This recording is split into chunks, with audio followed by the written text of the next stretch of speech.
We got the gummy bears. We got the Greeno, I'm a gummy bear. right? Welcome. Mm. Welcome back to the show. Got the gummy bears. Got the Greeno. I'm a gummy bear. You have instantly put Right. the Barbie girl song in my head. Thank I you. know. Thanks a lot. I just said, oh, sorry, I didn't mean to. My bad. Welcome back to the show. Love you like a brother. Got the gummy bears. Got the Greeno. Somebody's got to put their thing on That's DS. mute. Daddy DS. Is All that right, me? fellas? It was me. We're back. Getting these freaking windows all situated. What is up? Welcome. We have an assortment, a cornucopia of things we're going to talk about tonight. One of them being that deep sleep. A lot of you guys have been reaching out after seeing the short regarding such. I haven't done one personally, but we are going to also talk about 20 EO7. I just did one today, so it's fresh in my mind. Skidoo, Crowder. But yeah, what's going on with you guys? Hope everything's well. For Boss, for Beer Tech, DS. I can't tell if he's sleeping, but I see his hands move. Oh, there he is. Fuel check-in. Early evening fuel check-in, and I also have written down after talking about the short with the fuel economy. What are you guys getting live data right now? What are you guys getting in your Super Duty? I don't care what configuration it is. Another thing, let's talk about my experience with Croucher's truck and the pedal monster. Oh. I can tell you E-Transit's getting 100 miles per charge. Hey, Dang. don't forget that. My experience thing. Right here. Got it down. Pedal monster. Whoa. Let's see who we got here in the old comments. Brizzy, what up? Cliff, yo, Cliff's here. Because I'm an island boy. Zeekster, what up, my man? Boy.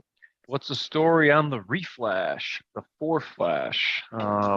Yeah, 20 EO7. It's been around for quite a while. That's 2020. Yeah. Revision. It yeah, for whatever reason, is making its rounds again. Saw a couple of posts on Facebook I was tagged in, and I don't know.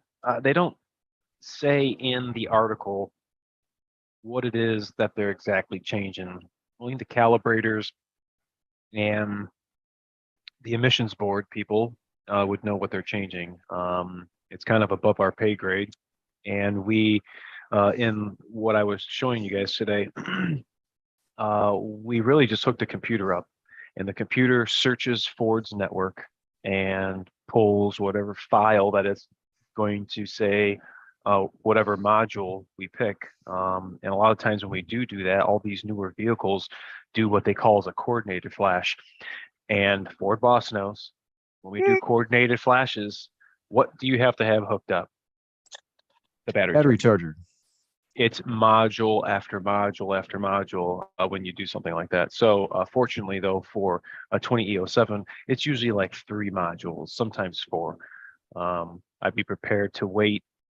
If you're taking your truck to get in to get that done, I would be prepared to spend about an hour's worth of time between you dropping off, facilitating in the inner dealer workings to the tech, back out and to you. I'd be prepared to spend about an hour there. We got 529 in Idaho. We got 519 here in Metro Detroit. 2020. It's could have swore I think 580 here. Holy cow. 629 in Cali. Holy shit, dude. Thanks, William. I appreciate you. about 16 MPG 35s. Well, that's not too bad. 517 a gallon, around 14 with the monster on sport. Gee, I wonder why. 506 here in North Carolina. Um, well, since old Tom here's brought the monster on sport, what did Krautster have his set to? I mean, wasn't it on like sport City? 10 or something? Or Oh, did he something? have you change it? Oh, it was changed all right because I never experienced nothing like that in a damn Super Duty. When I picked the Dude, thing up, it's when I killer. picked it up from the parking lot, I went to back up nice and easy, no problem there. As soon as I put it in drive to go forward and touch the gas, I was like, "Whoa, what the heck is this?" Yeah. There ain't that sucker's ready to roll, baby. It It's wasn't. no, go ahead. It's tough because I'm like, I don't want him to think I'm hot rodding this thing, pulling it in because, I mean, it was a Saturday. I treated him like royalty when he came there, like right in the shop, right with me, come right to my stall, sit with me or stay with me the entire time while I'm working on this because it was a Saturday. It's more of a relaxed day or anything. And my Yeah. manager was like, man, whatever, do your thing. I trust you. These are your people anyway. So he came out there while I was swapping out the hubs, putting the new hubs in, and I was like, bro, what are you? This thing is absolutely wild. When you touch the gas, I was like trying to be easy because I didn't want you to think I was trying to hot rod this thing. It was whoa, whoa, He said whoa, it's on Sport 6. or whatever it is. It's pretty rowdy. There, it's when you touch that, it's ready to roll.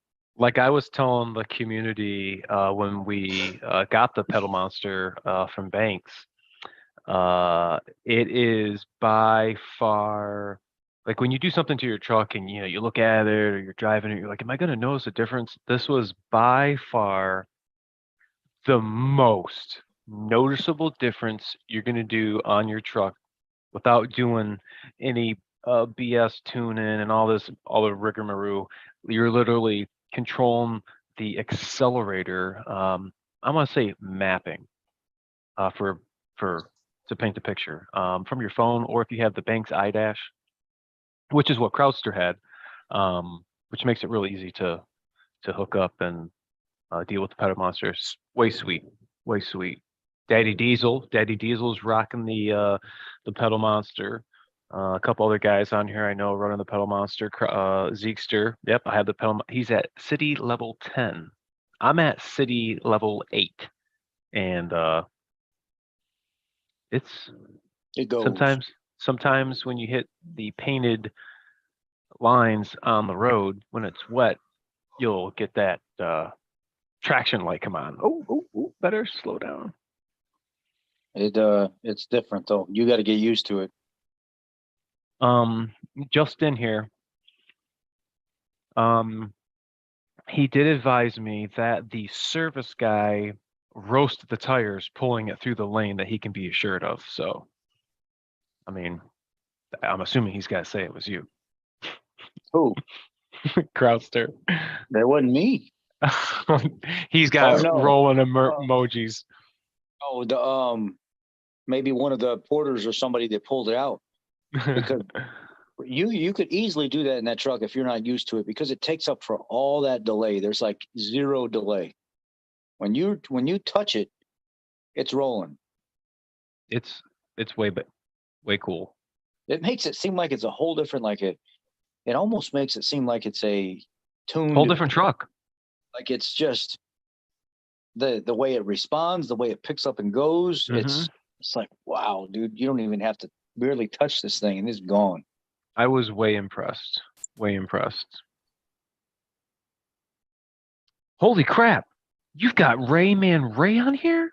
So awesome. Yeah, he's like he's I'm over been here. He's been here for a while now. Daddy As Diesel, soon- city as level soon as- 7. As soon as he dipped his toe in the family water, it's like cousins and brothers and everybody's all together now. Yeah. We're gonna sing Kumbaya and make some s'mores later. Yeah, there ain't nothing new. Ray's been here. He's a vet now. Some looking kind for- of firmware corruption. I've seen that, not that particular code, but that description, firmware corruption. That must have been something with the ROM or software malarkey he had. I don't know. I've never seen that in a 10R 140.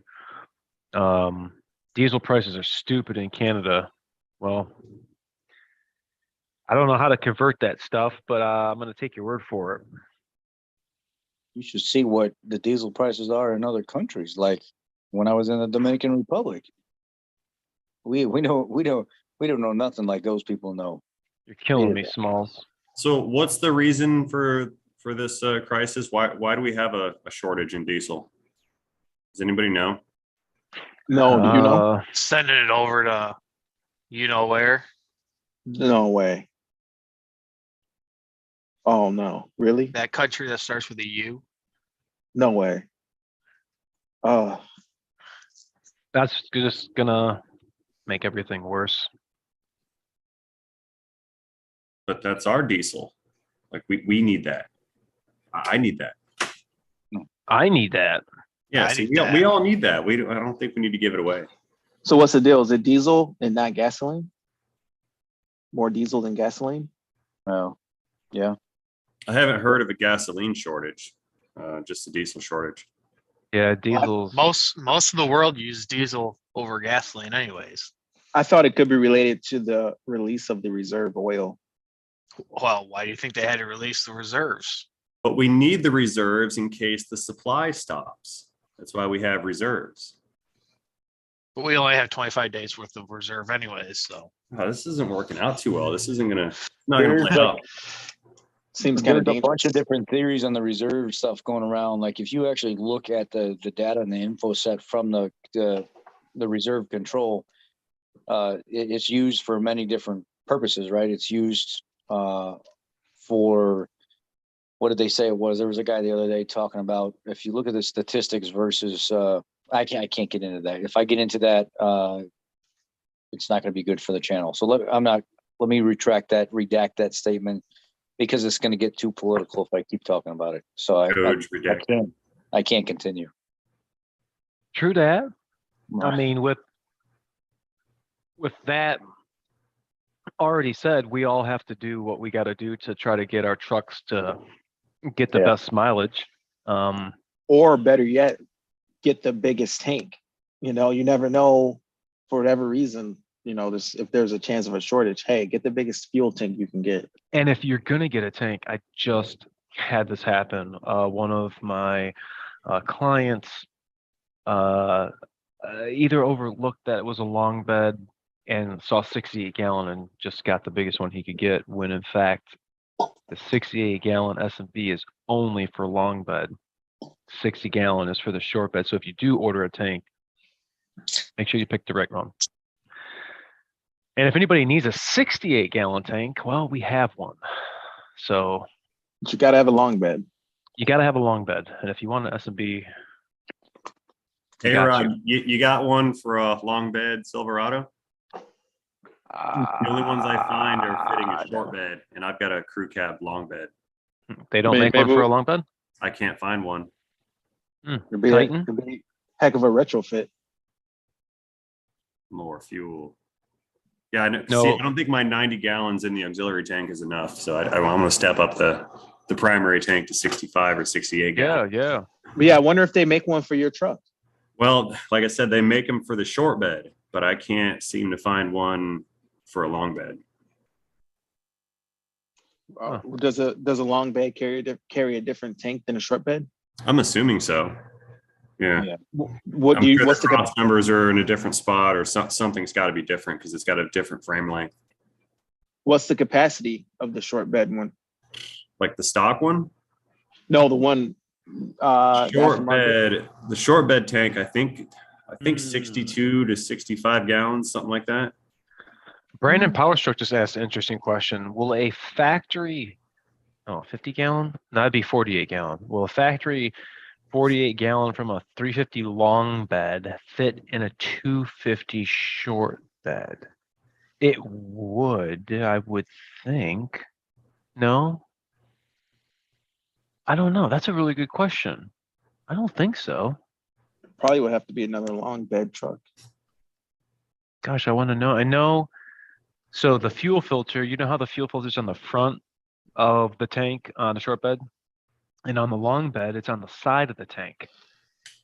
The fuel lines that connect the tank to the frame right in front of the tank are going to be a little different. So maybe some lines would have to be different. I don't know. I'm sure you could make it work somehow if you could get the tank to fit in there. I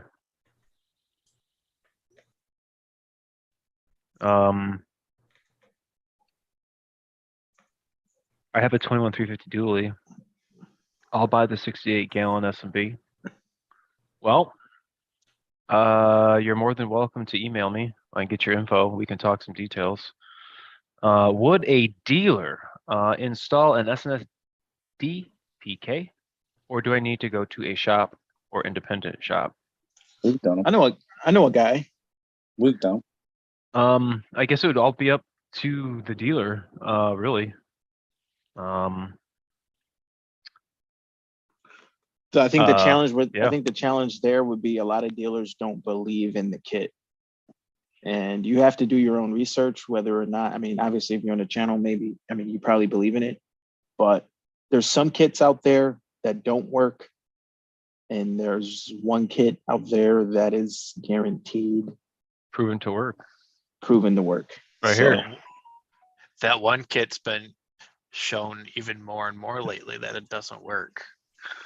yeah. And for that, I have no comment. But with the SNS kit, they're, as far as I know, they're the only company that's willing to put their own truck on the line and show what would happen in the event of a CP4 failure. He intentionally damaged his fuel pump too. You as a novice DS, you as a cobbler, a person who manufactures shoes, what do you think the difficulty level of installing an SNS on a 2020? Do you think, what if, now that you know, what is the one must have you think that anybody going into that should have? I think the must have number one is patience, because like watching you do it, no problem. Like you make it seem easy. Anybody that's had you do it might think, oh, that was easy. That was really quick. Well, once you know the ins and outs of every component, every turn, like even me just taking off the intake, it takes me a little longer. I don't know every turn, every twist. For someone to do this job at home on their own, if you pay close attention to the instructions, depending on what year you have, there could be some grinding involved. Could be some things that make you uncomfortable. So if you're not even mechanically inclined, then you need to figure out somebody that is mechanically inclined to do it. That's fair. Will That's take fair. you it will take you a good amount of time to do it. It's going to take a day if you don't know everything, all the ins and out. You've got to take the intake off.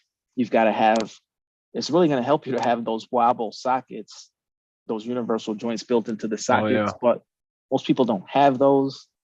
There's a lot of weird little things that you need to know, but that is what it takes to have such a good kit that has the level of protection that this kit has. My favorite thing apart the kit are those quick disconnects that go onto the fuel lines and those clips that they have. Like that shit looks factory. You know what I mean? My favorite part of the kit is it's one of the, correct me if I'm wrong, it's the only kit that has that much filter capacity, that much surface area in the filter. Some of the other kits, I think one tries to reuse the factory filter to divert the flow. And that's the one that has issues, and they have a screen on the return side, and that screen can blow out. I feel like the filter is the biggest selling point with the S&S kit because it's a Mhm. large filter that can hold a lot of material. I think it looks cleaner when you have those lines that come off. You know, their little Y, and it comes and it clips onto that fuel rail right by the fuel bowl cup, and the other line Yeah. clips to the filter, like how it's the size of it and how it kind of, you know, just wants to naturally have the curve of the hose bend over to the fuel filter. It's just there's no kinks. The clamps, the Oticor clamps are nice. It's you get what you pay for. Now you've had the kit on your truck for a while. How is it changing the filter? Do you have to? Is it not a big deal? Just No big spin it deal at off. all. What I have found the easiest to tackle that is if you disconnect the two lines on that little filter manifold header that they give you, the bolt that it's fastened to on the cowl, you can actually just take the thing and move it to the side a little bit. You get your hand right down there past the degas bottle, pull it out, leave it pointed straight up, dispose of it, get that new one, do the same thing. I've been getting a trans gel or even some engine oil and just putting a little light coat of oil on the rubber seal, spinning that boy back on, put it right over where it was, make it nice and straight, clip those lines on, and then just hit that key, you know, 4 or 5 You times. you remember that? Remember the guy we had on here, John DiMartino, a while back Yeah. as a guest? He actually asked me a good question about the kit because I posted a short about it, and he said it's a good kit. It looks really nice. What do you think a dealer would say as far as warranty is concerned with the CP4 pump and then having that kit installed on the pump? They're not going to say nothing. Well, considering they're going after carb rating, it doesn't affect. You The can't. vehicle. You can't do anything. You can actually take a dealer to court if they refuse service based on something like that, or maybe not even to court. You can raise a stink over it because that's there's technically nothing that you did there that's against the law. You're not changing the way that vehicle functions. Right, but okay, let's play devil's advocate. I'm a dealer. I'm going to say, hey, you took your metering valve out of the CP4 pump. How can I warranty the CP4 pump when you took the metering valve out of it and you changed the function of the Don't get Of the rid of the system. metering valve. I Put the mean, metering valve in a freaking baggie and put the baggie in the glove box. the metering valve's taken out by techs all the time, so it's like can't really say much about it. Yeah, that's like the go-to spot if you're suspecting you have high pressure system failure. is there any way to try to point finger to the owner of that vehicle because that metering valve sitting on that platform? I mean, they can try, but We have to Take it to prove another- that. Yeah, I almost don't think it's impossible. worth it's really not worth the trouble. I mean, I as a don't, I it's a don't, huge I don't up care and what you down. do to your truck. You do whatever you want to your truck. As long as I can get in there and do my job and you're not affecting me doing my job, I'm not saying shit, man. That's your truck. I just want to do my job and make sure that thing's fixed. That's it. exactly. I'm not a detective. I'm not trying to get you to go to jail or get your warranty suspended or whatever. I just want to do my job and make you happy. I want to make some money and get you out of my shop. That's it. Well, the thing about that whole CP4 thing is if you're worried about the dealer and the warranty, chances are a lot of times if that CP4 has some kind of a contamination or some kind of other issue, they might not warranty it anyway. If they find that there's been water in the system or DEF got in the system or gasoline or something got into the system, somehow it may not get covered anyway. So you might as well put the kit on it. You may as well put the kit on and realize that you might be coming out of pocket $600 or $700, $800 for a new pump or whatever. I mean, Better than $12,000. That's the all end all be all. yeah. I mean, at that point, you're putting the kit on there for a reason, and it ain't because you're trying to save warranty. It's because in case you run into a situation that's trying to save you money and keep it in your pocket. So I'd rather pay $800 for a pump rather than $14,000 without it on there because I was negligent and Ford sees some rust on the VCV or whatever it may be, and then they're like, "Oh, that's the customer's fault." Well, you just saved yourself $13,000 by having it on there. At that point, it's a no-brainer.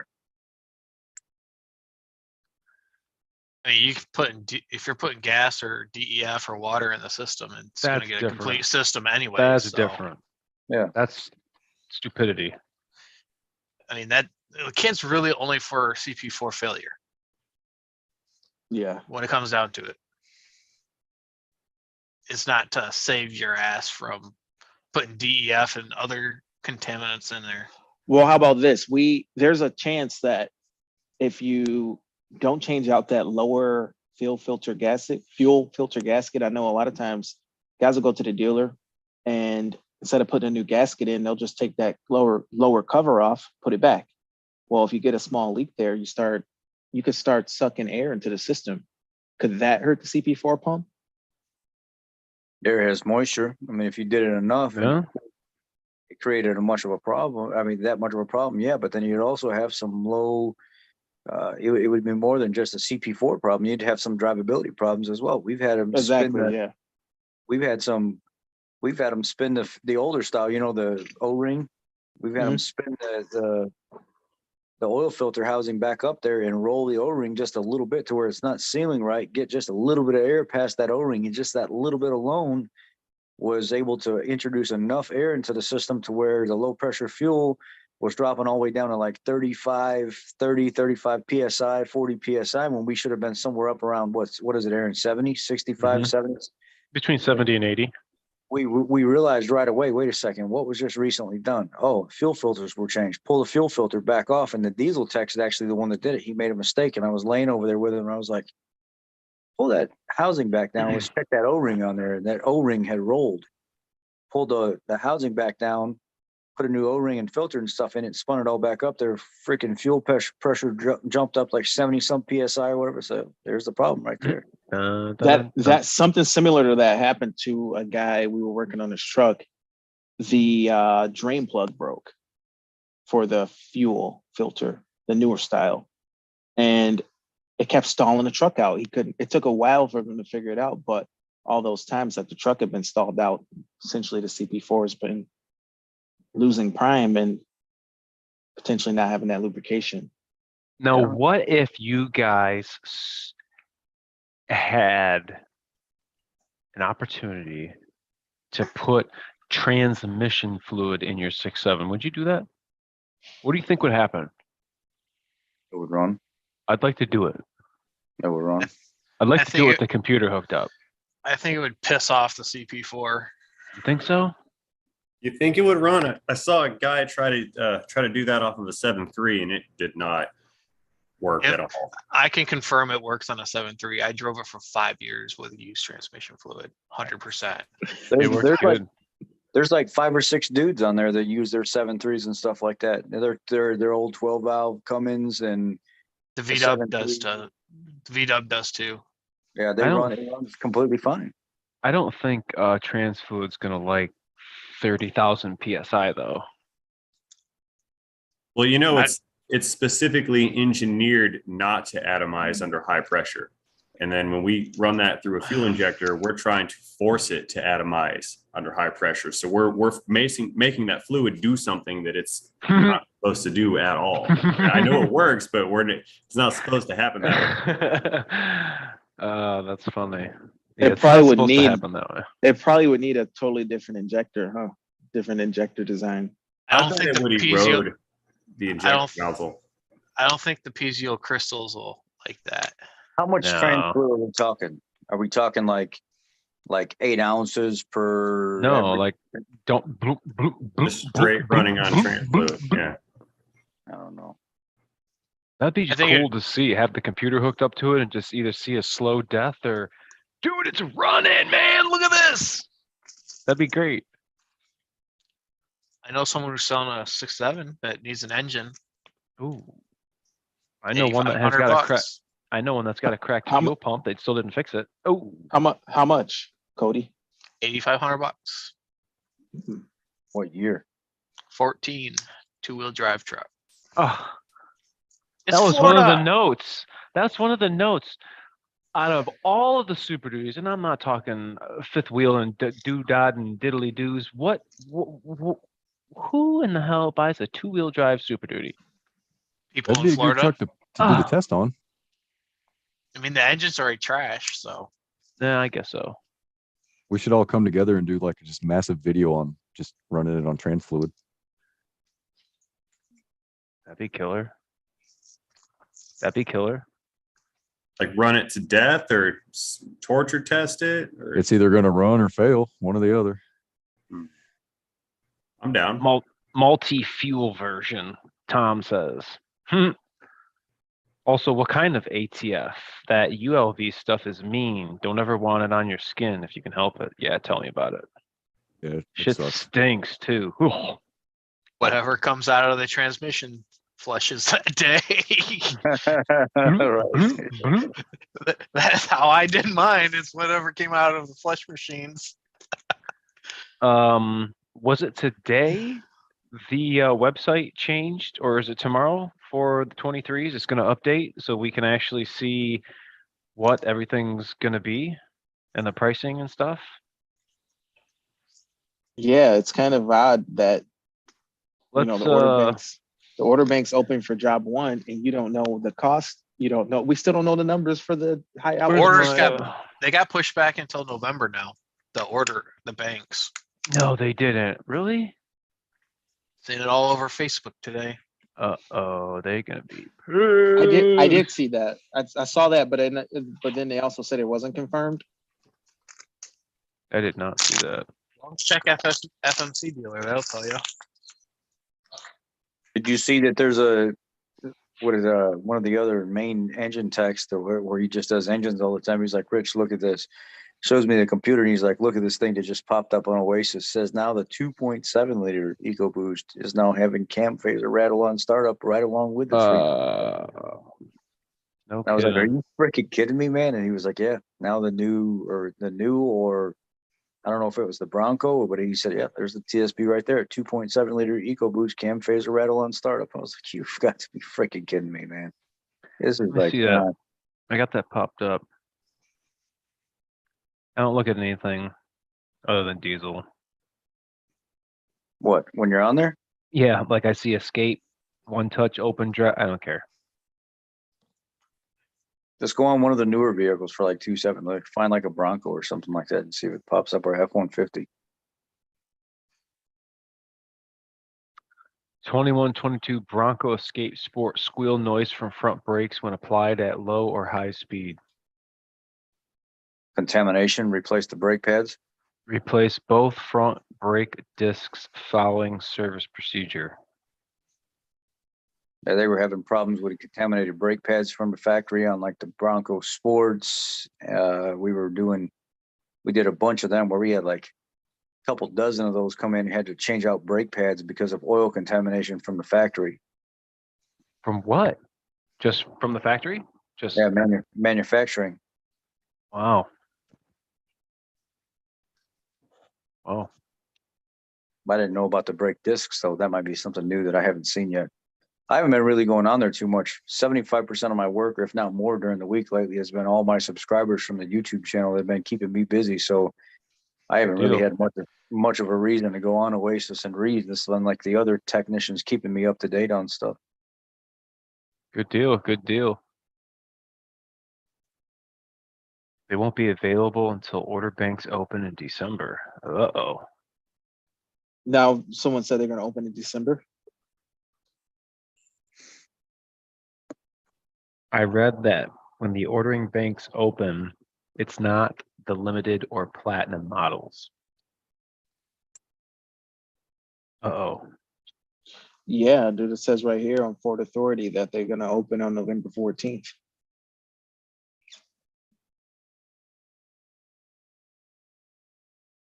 Very interesting.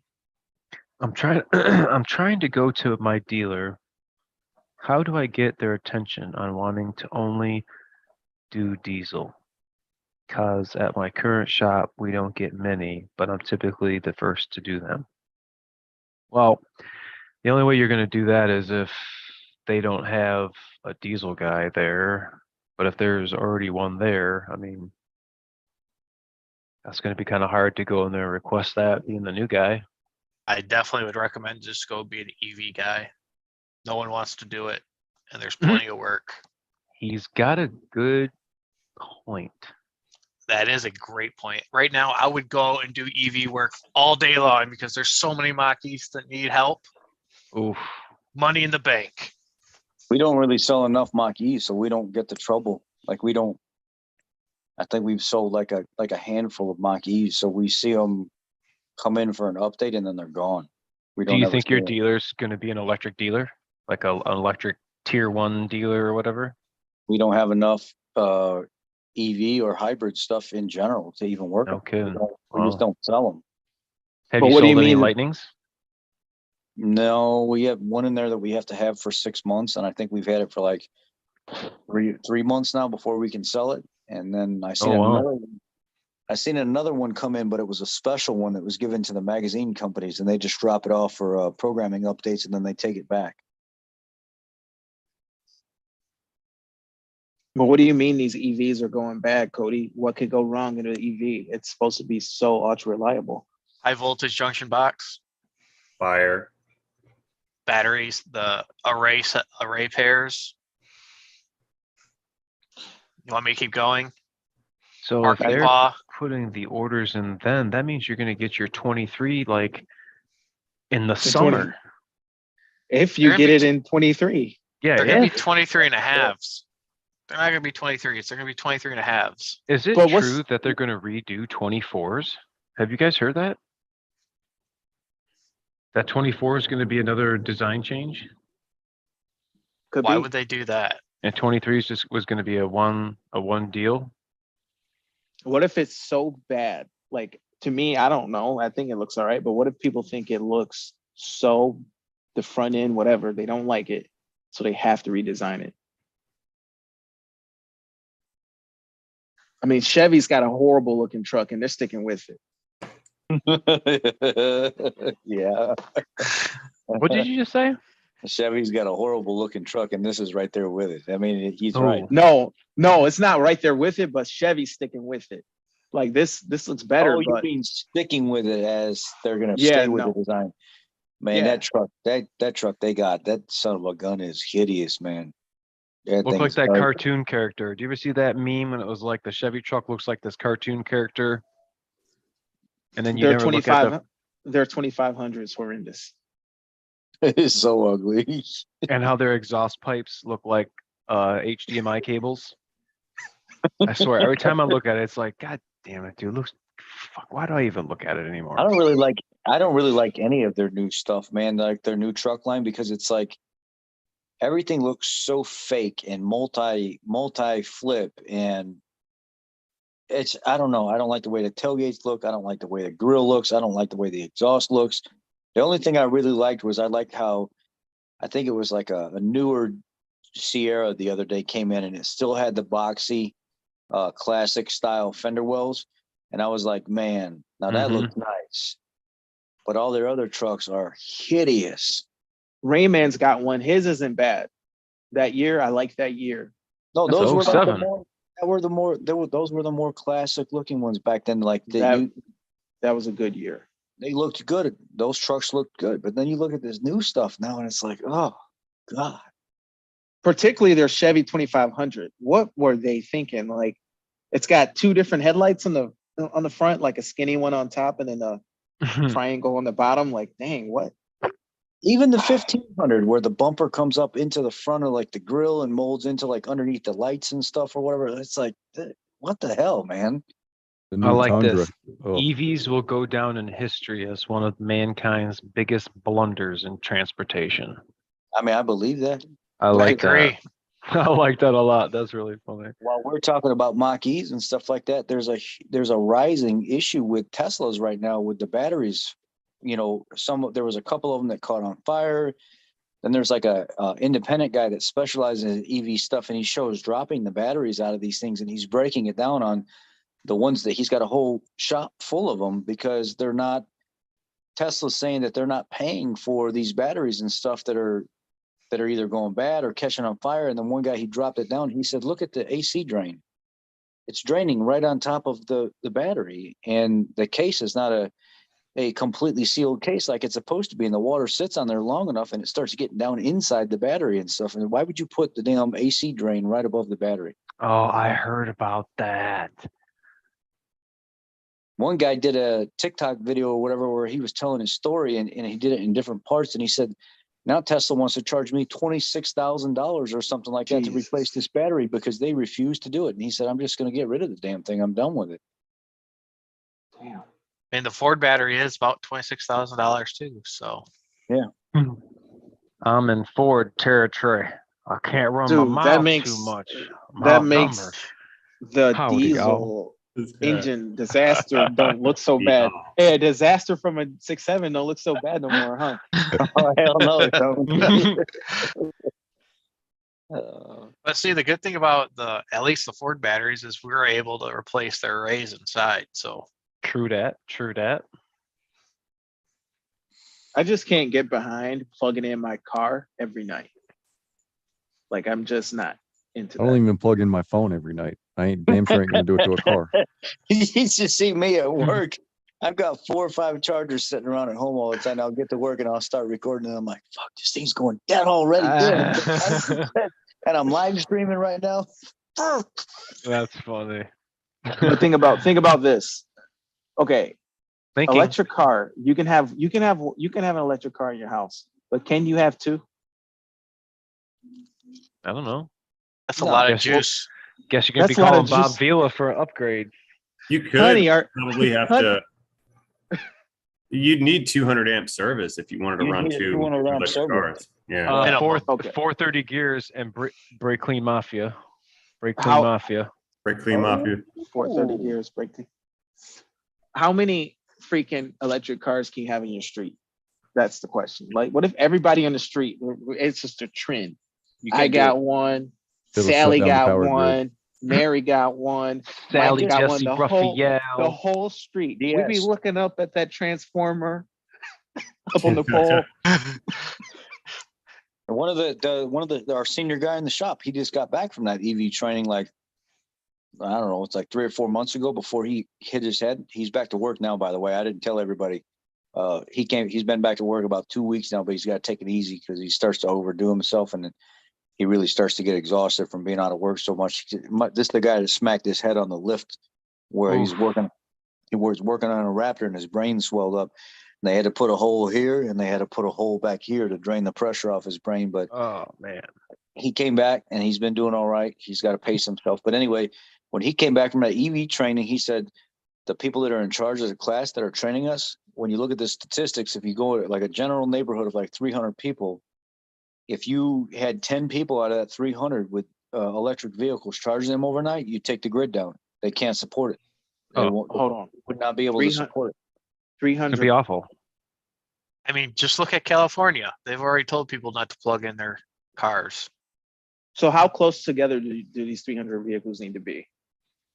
No, like a neighborhood, like of population 300 for that little neighborhood, A subdivision. like a subdivision. If Yeah. 10 of those families had EV cars that had to be plugged in every night, you'd screw up the grid system. Oh my goodness. It can't sustain it. It won't be able to support it.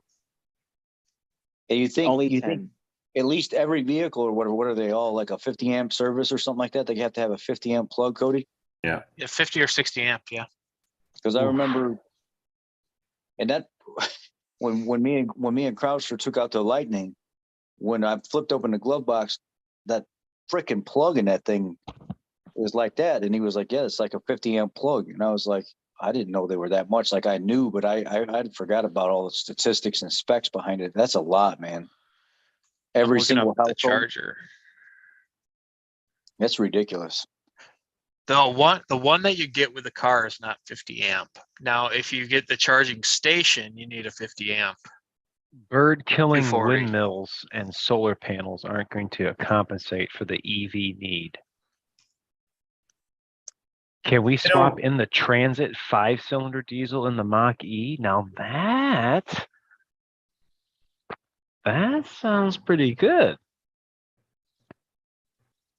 I didn't think you liked that 5-cylinder diesel though. I don't, but having a straight 5 and a Mach E, Why don't we just get one of those little Duratorques and throw it in there? from Europe. Yeah, the stuff we had that they have, we don't have.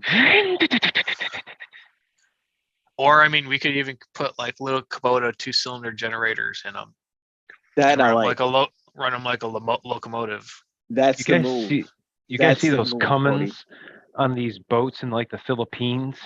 Oh and yeah, these guys, oh my gosh. yeah, I'm afraid those guys driving the boat are going to get sucked into the turbo. yeah. Things Those are things huge. Yeah, they're Holy massive. Christ. They go like freaking. You see them launch those things. Oh my gosh, yeah. All down the water. It's like, what the? They hell? like get it spinning out of water and they dunk that thing in the water and it You got one guy with damn. nothing holy. He's standing up in the boat controlling this thing, and it's like, do you want to die? It's like he's on a banana peel or something. Thing's so narrow and I don't know what kind of boats those are, but yeah, it's that'd be gnarly. Guys, there was this incident with a outdoor landscaper. He has a Super Duty. It had a couple weird issues. I told him, I left him a message and told him to reach out. He hasn't responded or anything yet, but it's interesting. He had a lot of wiring issues, stuff you guys probably seen before. His windows are going down on their own, both windows. Then he goes to turn off the engine and the engine won't turn off. It's a 22, the Oh, yeah. 7.3 regular Oh, yeah. cab. Well, it sounds like an ISP circuit problem. This poor guy, the dealer can't figure it out. They found, he said they found a harness with some corrosion. They didn't replace the whole harness. They apparently repaired part of the harness. It worked for like a day, and then boom, the windows started going down again. Like they just inched down a little bit, and his engine won't turn off. And now they're messing. Is the fuse What was box that? in the same location that the Super Duties were on those? It is a Super Duty on a regular I know, cab. but like the regular. So is there passenger side up underneath the cowl kind of in that Uh-huh. area? Yeah, I would imagine so. I wonder if they checked all that stuff to make sure there's not like actually split the fuse box open and look down underneath it, because there's on Yeah, those brand new 21 Navigators and Expeditions and everything that we were just doing the underhood fire on, every single fuse box I opened up, didn't matter if it had 5,000 miles on it or 40,000 miles on it, that fleet company gave us.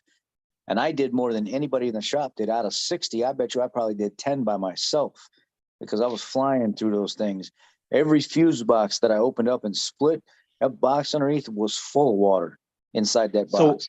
what you said, the fleet company, is that when they sent you those? What kind of were they, transits or were they? No, they're Navigators and Expeditions. They came in for underhood fires, but I started thinking about all the water problems that we were having with the Super Duties coming off the cowl onto the fuse box in that area. And I was like, this is not just a Super Duty problem. This is their fleet, their line of vehicles that have the fuse box over there in that corner underneath the cowl, because you can watch the water track off the windshield, down the plastic, over in the corner, and you can see all the dust tracking right on top of the fuse box. And then it sits on top of that fuse box and it gets down underneath it and it festers in there, and all that moisture stays in the bottom of that fuse box where those main connectors go right up into the bottom of it. You said fester. Yeah, I've got a 19 and a 20, right? Or a 19 and a 22 right now. On the 22, when you pop the hood, you look at it, they move the air box in the battery so that the air box gets more of a straight shot. And then when you get the dual batteries, they tuck that main fuse box so far back, right up against the firewall, you can barely reach it. But when you look underneath at the wheel well area, the pins that protrude through the fiber material that makes up the wheel well, all those openings are right there. You can see straight up through them. I mean, there's a hole right there. You can look up, and it's right where that box is. So if you're plowing snow and you're turning your wheel, you're kicking up all that slush, all that pressure from that water just being flung, and salt and all that stuff being flung right up against that liner. I'm wondering how much gets past that wheel well liner with those holes Are you punched right laying into down it. right now? Syed in the comments said it's worse in No, the I think transits. I think I'm just blinking in and out. Am I blinking in? You ain't even Yeah. there. You're not Yeah. even there, dude. Here, dude. I've been here. Somebody says, is GS walking around and talking? No, I've been here. No, Look you at that. haven't. Yeah, he outside. He taking a leak outside. Hey, man, this dude was over there laying down with his bait, Mhm. with his banky and his blankie. This He's eating his Wendy's, fucking Rich. guy. No, because I like blink out. Like I'm sitting here, I just blink out. Something wrong with the software, I think. Yeah, Yeah. DS turned into a schematic. Ah, this fucking guy is funny. Um, little mail trucks. Little mail trucks. You know, we're talking about something in the pregame. Ford Boss brought up a really good point. When we go to repair facilities, we either can go to the dealer or we can go to a mom and pop place, mom and pop store, the Independence. Rain Man Ray, for instance, has a very wide spectrum of vehicles. I have never seen some of the vehicles that he's worked on before. We are predominantly just Ford. Well, what do you call technicians? Mechanics, technicians, grease monkeys, car fixers? What's the difference between a technician, Ford Boss, and just your mechanic? Is there a correct term that people are to use when they describe us? What Yeah. is it? Do you have to have a certain level of knowledge to be a technician or a mechanic?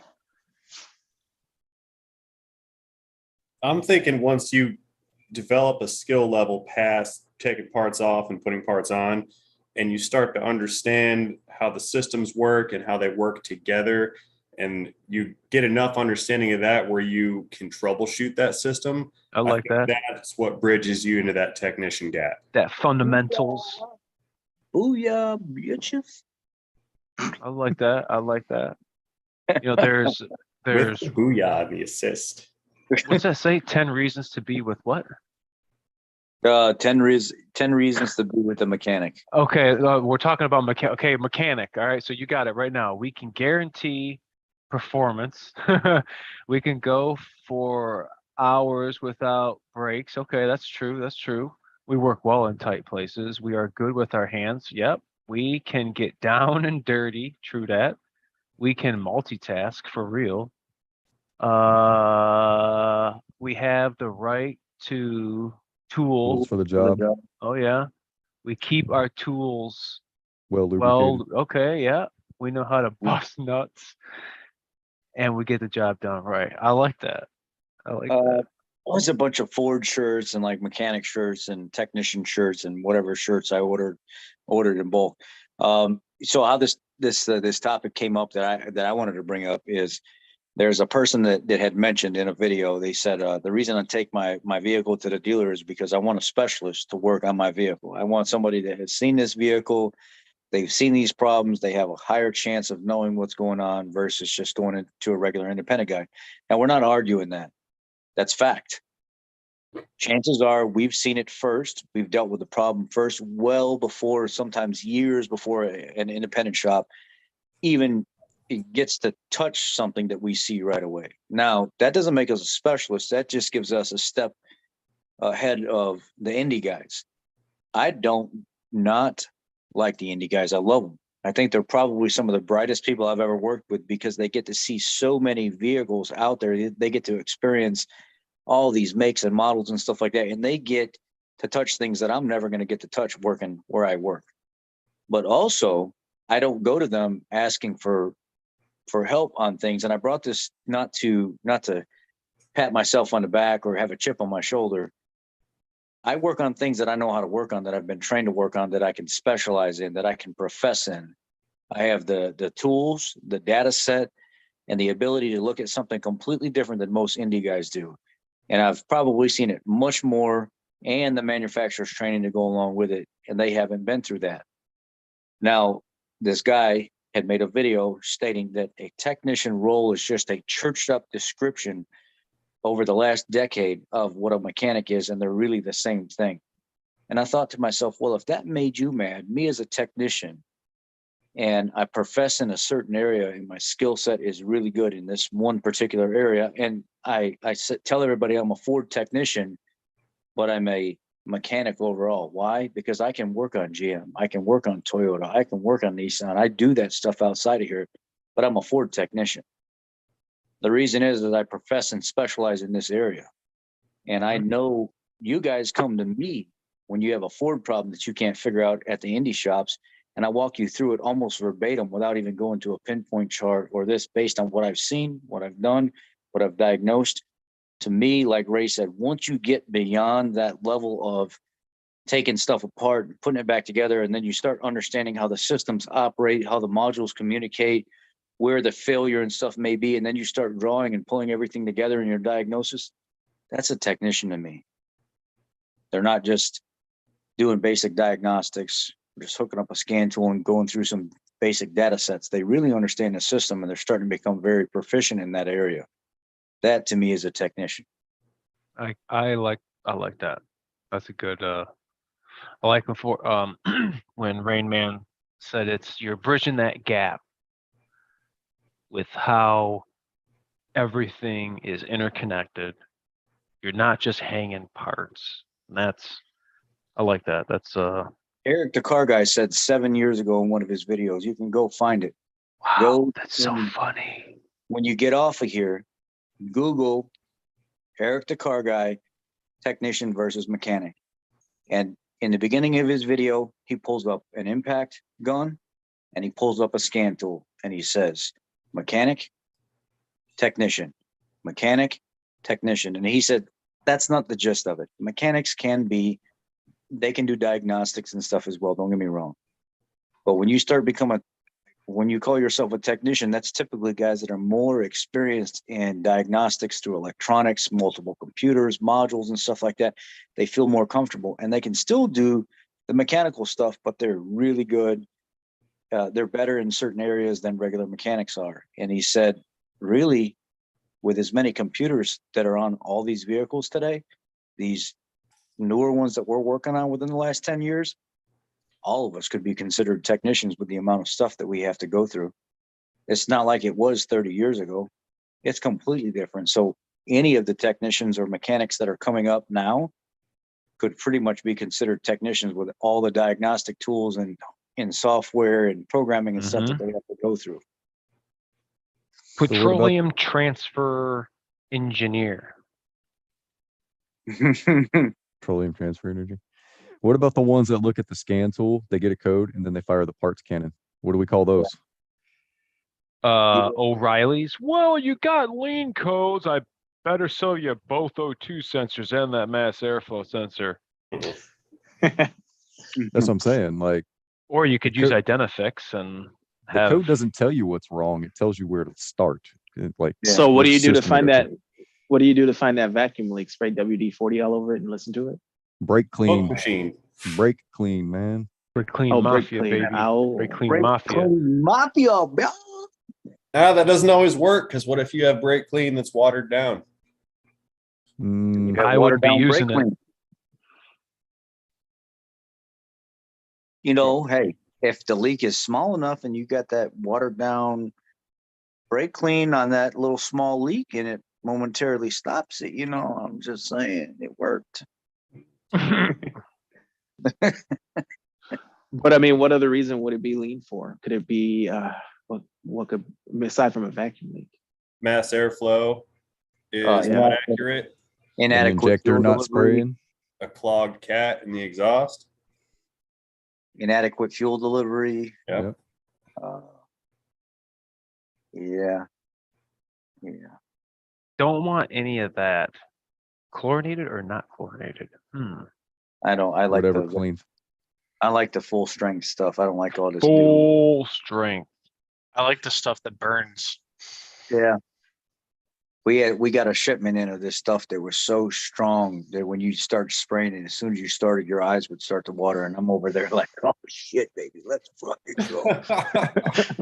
I'm letting it rip, right? I'm cleaning all this stuff off, and the guy next to me is like, dude, what is that? And I was like, oh man, it's that new drum of brake clean we opened over there. I got the Sure Shot, just and everybody at the other end of the shop, 3 or 4 stalls down, they're like, oh my God, this stuff is so strong. And I'm like, yeah, no, I like it, right? And the manager comes out of the office. The manager comes out of the office and he was like, dude, What is that the? that brake clean? And I was like, yeah, it's that stuff you just ordered. It's good stuff. And he was like, no, it's No. not. They got to come get this because this is not the regular stuff. And I was like, look, man, Wow. it's just, I'm over there like, it's just melting the stuff Just right off the bobbing. inside. Just bobbing. Oh fuck. DS keeps shape shifting. OTB Cliff is calling out DS like he's a little Because I'm You- here, like I'm sitting right here. Like you're laying on the couch with your binky and your blanket on top of you, like you're right there. Mama. His bag of Wendy's. Mama. He likes Wendy's. I never, I don't really eat Wendy's. Wendy's nuts crushed your tin, fool. There it is.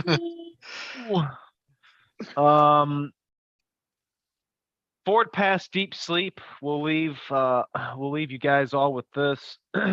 This was along with 20 EO7. Ford Pass Deep Sleep has been a very popular one now that people have been getting into their 22s. And why is my wife's hair always in my goddamn waistbands?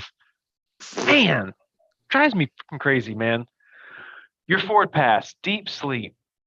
Go to your dealer and tell them that you want to get SSM 51140 performed. It is a BCM reprogram. Ford Boss has been dealing with it, not in just Super Duties, but other Ford vehicles of the same caliber, the new ones, preferably like the 20s and up.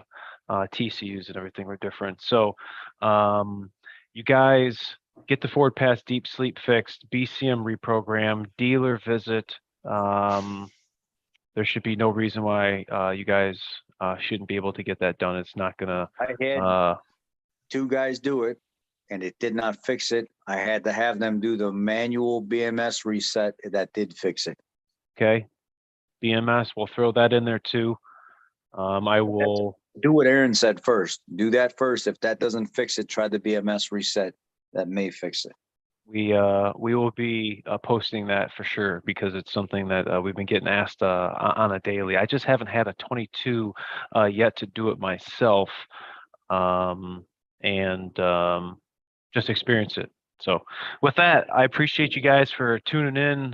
Hey, for Rod, Beard Rod. Tech. Yo. Remember when I talked to you Sunday about my subscriber Piston 4 and 6 just dropping out? Oh yeah. I don't know of anything that would actually cause that unless it was just a manufacturer or just a failure, but it's got 88K on it. You know what I mean? So he asked me, does anybody know of anything? Rich, have you heard of 4 and 6 cylinder dropping out on the 6.7? I haven't come across any. There was On something. 650, 750, but not on pickups. Like I was telling you, the wrist pin, you could actually take the piston in the cylinder with the head off, and you could take it,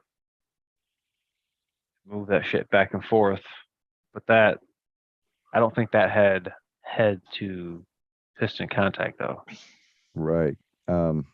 All he know is he went to California, was coming back from California on the way back to Texas, and it crapped out. So he's getting a new engine. They said it's going to be about 2 months before he gets a new engine.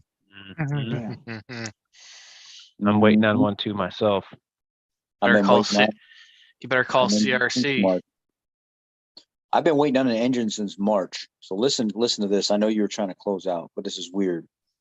Ford calls the parts department, gets a hold of the assistant manager or supervisor, whatever his title is. I think he's supervisor or whatever. And they said, on that engine that you've been waiting for since March, make sure you update the something line requesting status so we can respond accordingly. Well, why did you have to call the dealership to tell them to request through the online portal for a status on something that you know that we've been waiting on since March anyway? I don't understand the shenanigans and the cockamamie games that everybody's having to go through right now. You know that we've been in communication with you since March of 22. Why are you calling now saying ask for an update through the online portal? So we did. Here we are a week later, still no update. So what was the good in calling us up and saying to ask for an update when you don't have an update for us? I'm not sure that they know. They don't know what's going on. The best information that we heard so far on specific engines, there's not enough cores coming in to reman these things and send them back out, because if you don't have it, you can't build it. So why not have the technician pull the engine in the truck that they're working on, package it up, find some way to cover that shipping and cargo, get it to the people that's building these things so they can refurb them and send them back out if that's the case. No Because doubt. if you don't have cores, you need something. And if you don't have anything, something's better than nothing. Well, yeah, I got Maybe a buddy that lives in California. He's got an 18 Mustang. This is the third engine that they put in it. He messaged me the other day. He said, I just want to know what kind of engine I got. I said, well, look at the serial number. It should be on the valve cover. And he sent me the printout that they get. I said, no, that's just the part number. He went out to the car and took a picture of it. I was like, oh yeah, you were built March 17th, 2022. And he was like, how do you know that? I said, because it has a date right there on it. He thought he was getting another one. I said, you're probably going to get a new one since it's your third engine. Apparently they had one sitting on a shelf. We've been recommending using Ford Performance engines if you can find them. Oh, snap. That might be I what it just had was. another one I put in tonight. The first one, it's a 2020 F-150 with a 5-liter. The first time it came in, 4.5 quarts low on oil. Performed the TSB update for the PSAM reprogram on D-cell. What is that? The throttle body blurping open, so it pulls less vacuum. It did make it better, but instead of 4.5 quarts oil consumption on the second oil change, it was 4 quarts oil consumption.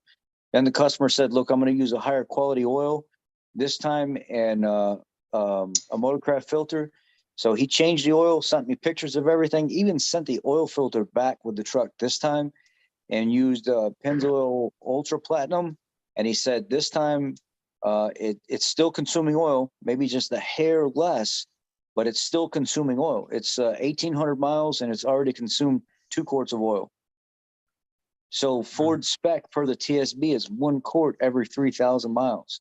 So I had to put in today. I said, look, man, without all the games and stuff, I put it right in my contact for hotline report. So without all the games and stuff, 4.5 this oil change, 4 this oil change, 1,800 miles.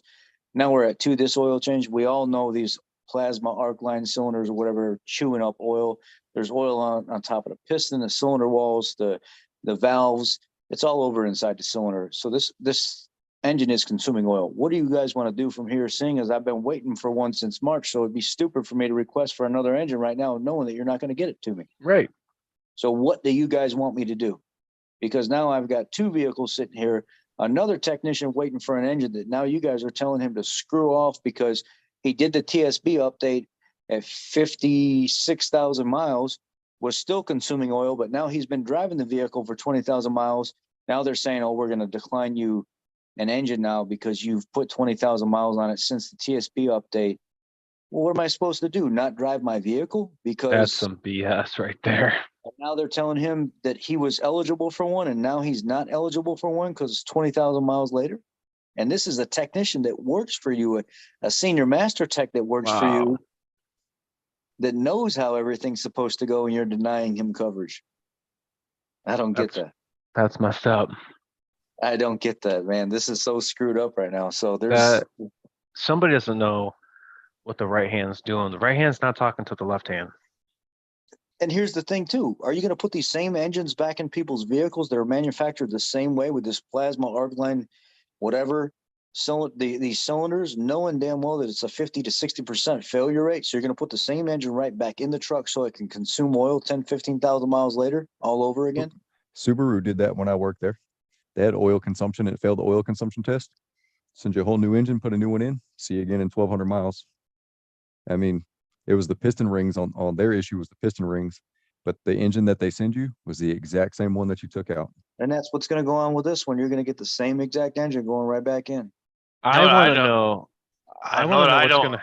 Go ahead. Go ahead. Go ahead. Go ahead. No, Go what I ahead. don't understand is why do they even use that, considering we've had problems with them with the 6.0 and 6.4s Yeah. Why? and the remands. They flake Gen 1 apart. Gen 1 was great. Gen 2 was great. Gen 3 was crap. Gen 4 is awesome. Obviously, there's a problem here. Go back to the Gen 2 or Gen 4 style, whatever, Gen 2 style. Let's go back to what works. So you shit the bed 18, 19, and 20. So stop shitting the bed and let's go back to previous to that so we can put a good engine in there that works. I Or want to just- know what's happening to all these trucks parked in the lots. Ooh, me too. Don't crush these trucks. You better be Wholesale. giving the public one hell of a deal. The catch, you have to pay for new fuel, obviously. You either deal with those flat spots or you're buying new tires on your own. The brakes, you got to deal with. Oh, and yeah, you might need to put a battery in it. I And reset talked the to BMS. I talked to to one of our FSEs and I asked him that question directly. And I said, you seem like a pretty smart guy and you know what's going on, but you're kind of hesitant to tell me some of the information that I'm asking. You know my YouTube channel. You know I'm brutally honest about things. And he was like, I know. We watch your channel. And I said, what's going on with these vehicles that are sitting in this lot? Do you guys not have people out there moving them around and rotating them and stuff like that? He said, no. They got a crew of people that go out there and will move this section to this section, this section to this section, this section to this section to get the brakes moving, to get the tires rotating and stuff like that. They're not just literally sitting in one exact spot. There's people that they hire to go out there and rotate them around. So that won't be a concern. He said they know what they're doing in that department.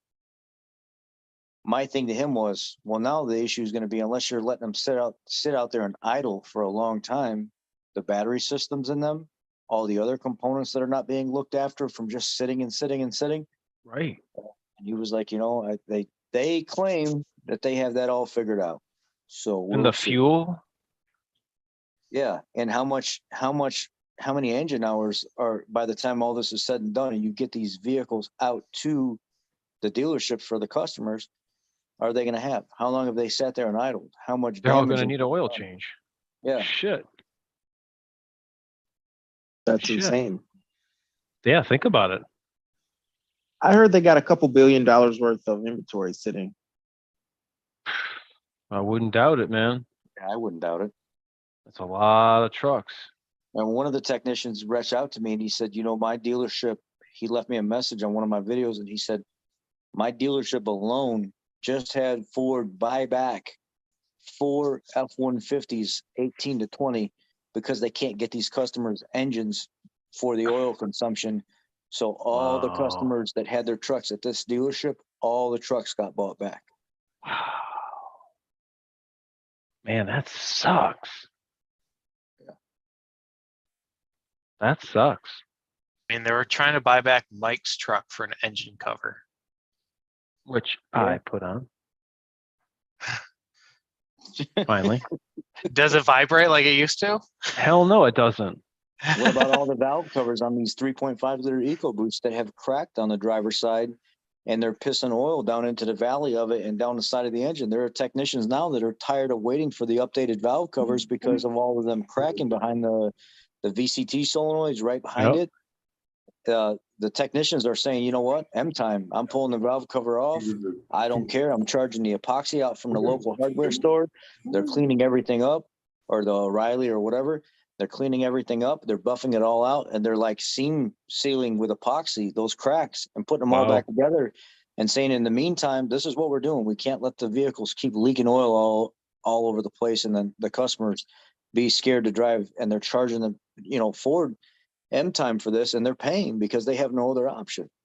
Wow. Very interesting times we're in, fellas. It's kind of weird. I'm getting brand new 22 Explorers to the dealership where there's functions not even working on these things, and the customer's like, or 2,000-3,000 miles later, things are just randomly stopping. Some lady came in the other day and was like, "I've only got 4,000 miles on this King Ranch Explorer. Like, why do my rear seats just randomly stop working? Just quit. They don't fold down. They don't do anything." She's like, "I got a problem right now. Go through the pinpoint test. Is this code active in the computer? No. Go to step 3. We'll go to step 3. Is this, all this checks out? There's nowhere to go. You run in circles. But if I go back to step 1 and say this code is active in the computer, the next step is to reset the seats." Well, I have to lie. I actually put that in my story. If I follow your pinpoint test, I chase my tail like a lost dog. But if I lie and say the code is there, even though it's not, and reset the seats manually, all of a sudden they come back online and start working, and I can give the customer their vehicle back. I'm sorry, but your pinpoint test doesn't work. I have to manually, or I have to reset them and lie in the pinpoint test in order to get it to come back online. And I can get them to come back online. They work like they're brand new. Obviously, you got some issues going on here where you need to start going through the criteria that you're putting out, because it doesn't work. It's not jiving. I don't know if it's going to get any better anytime soon either. So